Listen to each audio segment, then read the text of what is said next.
Time of year, a Phoenix mother is doing all she can to bring her daughter and her two grandchildren home.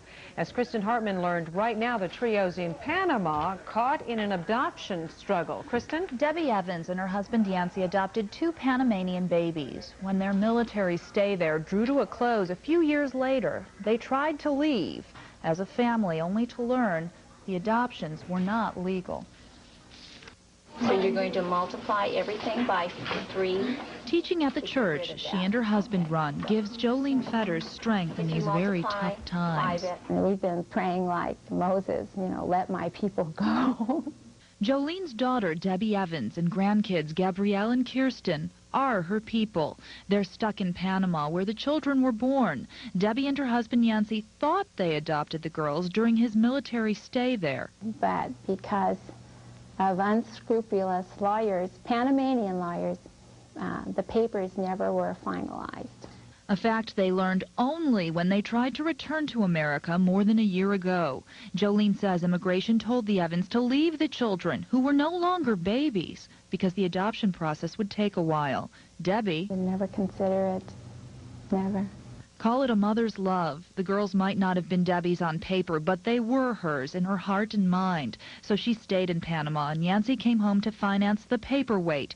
He found support in the Fetters family church. We feel the pain that they're going through. Martha Underwood and other congregation members have lent thousands of dollars in prayers to the cause. Well, you pick up the phone and you try to encourage and you pray with your daughter. Debbie and the girls need encouragement. In May, the military personnel they're staying with are set to pull out of Panama. At this point, Gabrielle's adoption is final, but Kiersten's isn't. What's your wish for your daughter, her husband, and their children? Oh, that they can all come down the tarmac at Sky Harbor together. As Mother's Day approaches, this mom only wants to see the daughter she's missed for so long and meet the grandchildren she's only seen in pictures. Jolene tells us Yancey, who's with Debbie right now in Panama, told her they're applying for a special humanitarian parole visa for Kiersten. If they get it, they'd all be able to come home before the child's adoption is final. As for immigration, we put in a call. They said they'd get back with us. As of yet, they have not, Patty. Let's hope for the best. Let us know. Thanks, Kristyn. It's been a long road for the Evans family, one they hope will come to an end with something called humanitarian parole. Kristyn Hartman is here to explain. Kristyn? A humanitarian parole would allow 4-year-old Kiersten Evans to enter the U.S. with her sister Gabrielle and her mom, Debbie. They've been stuck in Panama, caught up in the red tape of what they call a nightmare adoption process. I mean, they just walk into a room and it just lights up. A separation of miles upon miles forces Yancey Evans to be a long-distance dad. Just waking up every day and knowing your kids aren't there in the house with you, that's probably the toughest part. It's been really lonely. And I can only imagine what it's like for them, too, on the other side. The other side is Panama, where Yancey and his wife Debbie adopted little girls a few years back during his military stay. When it came time to leave, they learned Gabrielle and Kiersten's paperwork wasn't quite done, and that lawyers there had strung us along and did very little, if anything, as far as paperwork, and we were left basically high and dry. Having raised the girls from infancy, they would not, as suggested, leave them behind. So a little more than a year ago, Yancey came home to work to support his family abroad while they waited. If circumstances were different in Phoenix, I'd probably be the one who took these pictures. When he can, he goes for happy visits that often have sad goodbyes, like the one described in the email Debbie wrote to a friend. It says, "My little girls are just standing at the window with their arms outstretched, crying for their daddy to come back. I am crying because I can't take this hurt away." That's the toughest part, is knowing that my kids are going through that. Yancey hopes to bridge the separation soon. Gabrielle, the product of a private adoption, should finally be free to leave this week. But he says Kiersten's orphan adoption status binds her to different immigration rules and regulations that could keep her there 2 more years. It's one reason the family decided to file for a humanitarian parole. Sometimes they do grant them for international adoptions to keep families together. That's one of the reasons for humanitarian parole. Who told you that? We found that out through Senator McCain's office. which has written letters on the Evans' behalf. If the parole gets the okay, the whole family could be together again in less than a month. In her letter, Debbie asks her friend to please keep my little girls in your prayers. Yancey thanks everyone who has and looks forward to the days he won't have to be a father from so far away. When you get told on the phone by your child that, I miss you, Daddy. I mean, that's really hard to go through every day.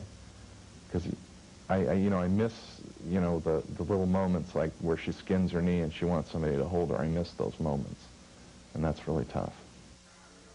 The Evans have received emotional and financial support from the Shepherd's Church where Debbie's dad is pastor. The congregation anxiously awaits a happy family reunion. Oh, let's hope so soon. Thanks, Kristyn. Adoption and immigration troubles stranded Debbie Evans and her daughters in the country for more than a year. But as Kristyn Hartman learned, they recently got some very good news. Kristyn?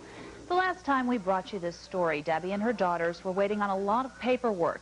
Now there's a light at the end of what's been a very long tunnel.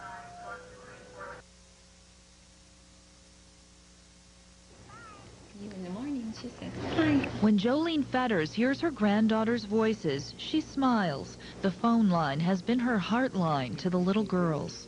Yeah, I've listened to them grow up more than anything. She hasn't seen them because of a struggle in Panama where they were born. Jolene's daughter Debbie and son-in-law Yancey thought they adopted Gabrielle and Kiersten as newborns during his military stay there. When it came time to leave a few years later, they learned the adoptions were not legal. It's been hard.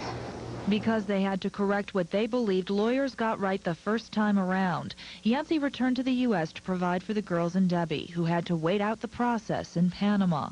Your child comes in with a skin knee, you can fix it. You can hold them, you can comfort them, but here's a daughter and grandchildren thousands of miles away, and I can't get to them. But Debbie's dad, Bob Fetters, a pastor at the Shepherd's Church, could pray for them and help financially. And we've invested everything we've got. We put everything we have into it, and the church has been right there with us. Just a little church, but they're a family. A source of support in tough times. Debbie and the girls hit myriad roadblocks in their push to get home. And the paperwork requirements kept changing.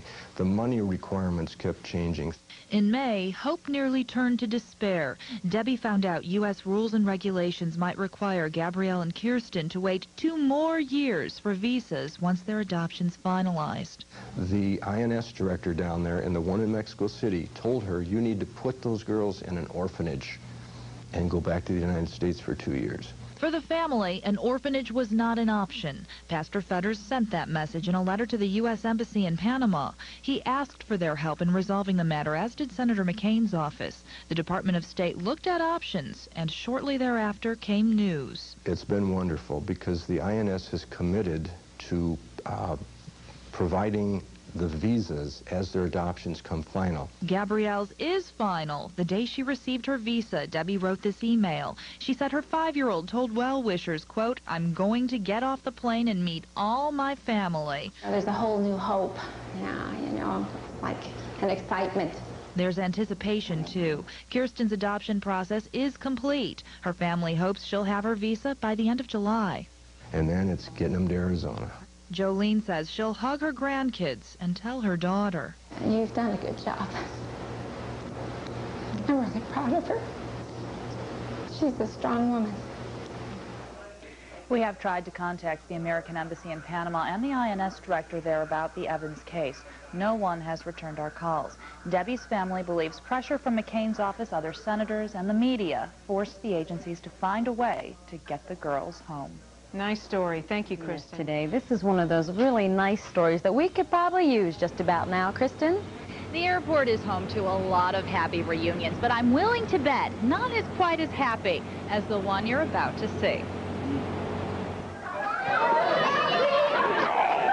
This airport reunion Hi, baby. You did a good job, sweetheart. has been many, many months Missed you so much. in the making. I'm in shock. I really am. I'm amazed that we did this, but I'm real happy though. Debbie Evans' happiness follows a long struggle. It began in Panama, where she and her husband Yancey adopted 2 baby girls they named Gabrielle and Kiersten. Only when Yancey's military tour there ended a few years later did they learn the adoptions were never legalized. Emotionally, physically, financially, it's been a struggle. Every part of it's been a real struggle. Because countries separated the family. Debbie stayed in Panama with the girls to wait out the red tape, while Yancey returned to the U.S. to work and finance their stay. Debbie's mom, Jolene Fetters, says a tough situation got tougher last spring when the Evans learned, even after finalized adoptions, there was no chance of her getting a visa for Kiersten or Gabrielle, that she should leave the girls in an orphanage and come home, because there was at least a 2-year wait. But according to Jolene, U.S. officials changed their tune after a little intervention. Channel 3 was involved. People were praying. They were writing letters, even all across the country. Before long, Gabrielle and Kiersten had their visas, and it was time to plan a happy homecoming. So we're going to have a party. Jolene and friends readied the tiny church their family runs for a celebration for the whole congregation. What time is it supposed to arrive? Then it was off to the airport. I'm in a daze right now. I can't even function. Where an already dramatic story was coming to a very appropriate dramatic end. Well, they should be on the ground by now, I would think. It's 5:55. Debbie's dad watched the clock as storms rolled in. As long as the wind isn't bad, they can come in on instruments. And Yancey made his occasional flight time check. It's showing in range for 5:54. Finally, 40 minutes late, the plane arrived. Oh, my heart's just going like pity-pat, I guess. Very excited. So were Debbie and the girls, who ran to their dad and the grandparents they'd never met. You know we've been loving you. Now, it doesn't have to be long-distance love. How's that for pure joy? After their arrival here at the airport, the family went back to the church and had that party with the congregation that helped fund Debbie and the girls' stay in Panama. It's a wonderful story. I need a Kleenex. I can't go on. All right, Kristen, thanks. Len, did you love it? I was even mixing up a little. Telling ya. As Eminem said, they probably have a pretty good shot at winning the whole damn thing. Hey, let's go over to